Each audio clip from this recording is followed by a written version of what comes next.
Let's talk about 8G. This is the one that we've had some discussion about also. This is the budget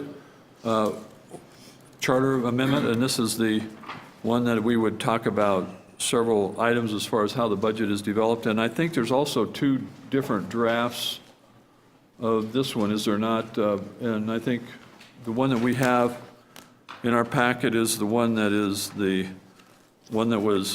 the changed by the, some changes were made by the city attorney's office, and then there's another one that I think Councilmember Knight had that we talked about also. So can we pass out, Councilmember Knight? Yes, I do. Councilmember Knight responded last week with some responses to the changes that the city attorney had made that I emailed out last week, and he had some specific requests. I wanted to find out from you what's the best way to communicate this with you. I have a red line that reflects the city attorney's office changes minus the changes that you asked to reverse out. Yeah, just pass those on. You want to just try this one? Okay. Councilmember Collins. Again, we're handing something out the day we're looking at it. I just hate this. The public hasn't seen it. We haven't received their input. Here we go again, and I'm going to keep saying it. The public needs to see this. We need to be transparent, and we need to communicate before we're on the dais. Okay, Councilmember Knight. Yeah, I fully share that concern and frustration. And so I will be moving to postpone this again tomorrow morning because of the differences. So let me just give the history to get everybody on the page. I brought forward a draft ordinance during I think it was our work session on November 10th. And it might have been the last one in October. In the course of that, it was asked that we run it by the city attorney to make sure for form it was proper in all the forms and everything else. We saw it again in our packet for our meeting on November 24th. And I stated at that time there were some changes. That was the first time I was seeing the comeback copy from the city attorney's office. There were some changes that I still needed to look at. Including the ballot question was totally changed and brand new. Wednesday night, we got the actual red line that I could sit down and look at everything that I was, the actual changes to make sure I caught everything. Once I did that, I sent out the email back to Eileen, info to all of council, of those concerns. And so I'll just, those concerns kind of fell into, there were several comments and there were several changes. So I'll just go through them in quick order. Under the question itself, it's not in here. On the one we just got handed out, the ordinance said relating to transparent budget, and that was changed to detailed budget. And that changes the whole gist of what we were trying to do. I thought that was an important word change that we picked the word transparent for a reason and wanted to stay with that. The other area was then in the ballot question itself. What we had proposed was about 82 words. What came back was 220 words. And as we discussed back then, the more confusing it is, the higher probability that there will be, people won't understand it, get confused, and they'll just vote no. What Wynetta told us at that meeting, that it had been the practice, not required by law, but the practice of council to list all the changes. If what she said today, that is required by law, that lists all the changes, then let's sit down and work through it because of those 9 different things and the one that was in our packet. A lot of that is stuff that's already in there. For example, number 1, says the mayor has to provide a ballot. You know, it's in the ballot question, shall the mayor provide a ballot on the first Monday of October? That's already required in there. That's not a change we are making, even though we're doing a complete replace of that paragraph for simplicity. That was not something we're bringing in there. So I think if we can't stick with the 82, I don't think the 220 words are all needed, and we can get something a little bit more simplistic. The other area that was brought out by what was called the city notes was that in one of the paragraphs, it did say, and this is you've seen on page 2, down to the bottom, occurred by this office, and you'll see city note 1 that this might lead to some confusion as to exactly what we're talking about. And I said, I can see where that could cause that, and I'm open for alternatives. So I think the best way ahead is myself and whoever wants to join me will sit down and meet with the city attorney. We'll go through that, both the ballot question and the confusion here, and then just come up with a new draft that we'll present to you on the 12th of January for study and for the public to review. Sarah, you said as long as we have first reading on the 27th, we're good? And so I'll go for first reading on the 27th. Two areas that I will hold firm on or just not present this is in the ordinance title, transparent versus detailed. The other things, there were a lot of comments, would this language be better in a different part of the charter? I think it fits equally well in either section. I'll even say, yeah, it might be a little bit better in the other section, but it doesn't hurt it not being there. And again, to avoid confusion so that we don't have a ballot question that says we're amending paragraph 440I plus 730A and 730B, that we're just keeping it simple, and we're only changing paragraph 440I. That's why we consolidated everything in there. There's a lot of other places in the charter where you have to reference back and forth to get to where we want to go. So that's my plan ahead. I just want to make one other comment about going to this.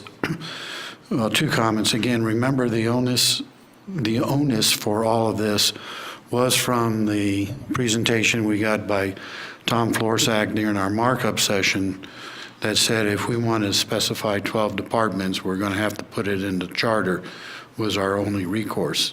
And so that's basically what we're doing here.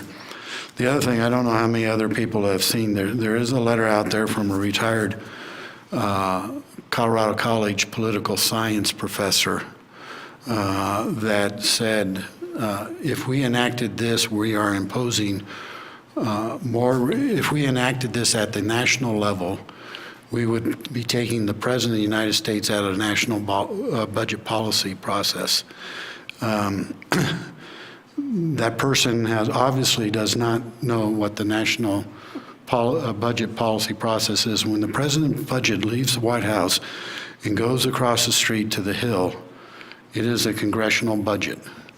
It is no longer his. You've always heard, well, you know, in times past, there have been statements by Congress people that it's DOA, you know, the president's budget is going to be DOA when it comes dead on arrival. They have the full freedom to take that thing and throw it away if they want and present a whole new one, or they go with it. They have the full freedom to put restrictive language on any money that they appropriate.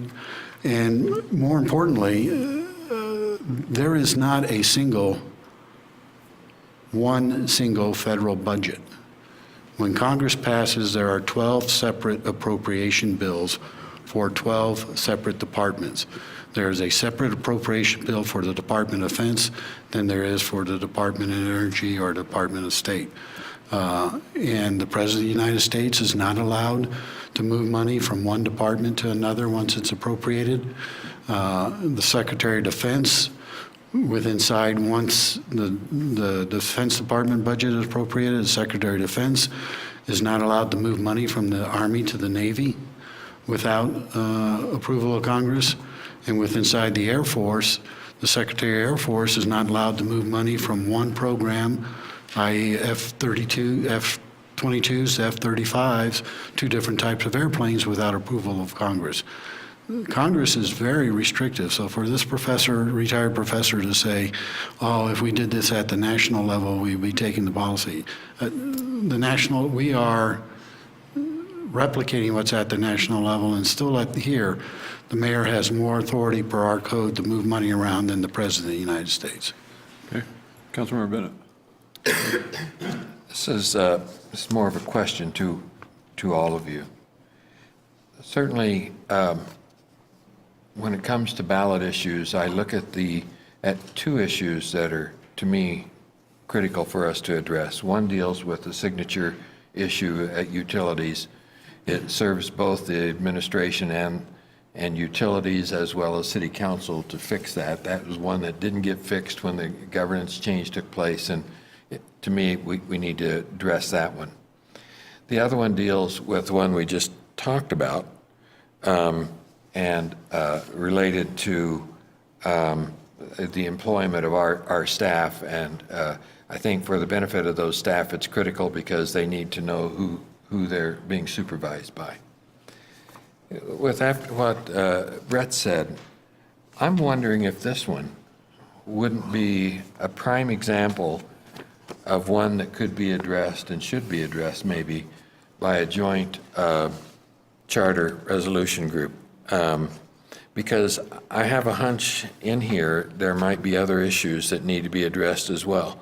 And the other two seem encapsulated and clear to me. But this one, I would be more comfortable, I'm thinking right now, after hearing everybody talk, of if there is going to be a joint charter review committee, giving this to them to address, because there could be, I don't know what the collateral damage might be related to this.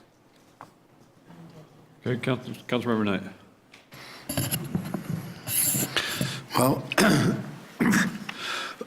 excuse me, I share a lot of those same concerns. Ideally, we shouldn't even have to be doing this. We should be able to just specify in code that there are indeed 12 departments and the budget will have these.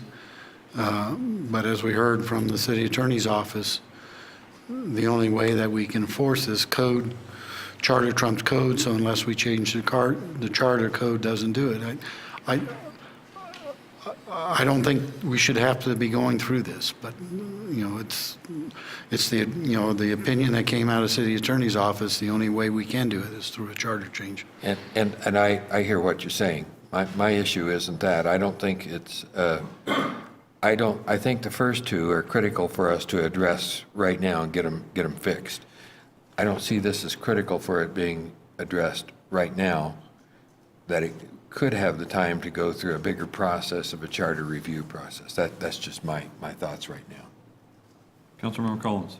I think my concern on a charter review process is who's on this committee, because I'm on the finance committee along with Councilmember Knight and Councilmember Gabler, and for 2 years now we've seen this. Now the mayor didn't move money around last year like, that, but I think this is specifically required so it doesn't happen. So I agree with Councilmember Knight on this charter change. Councilmember Pico. Yeah, I would agree that I'd rather not have to do this, but when I take a look at what the city code's very specific about whose authority and responsibility it is to move money between departments, that's ours. That's right in the city code. And the whole bit about creating appropriating departments overrides it. It subverts it.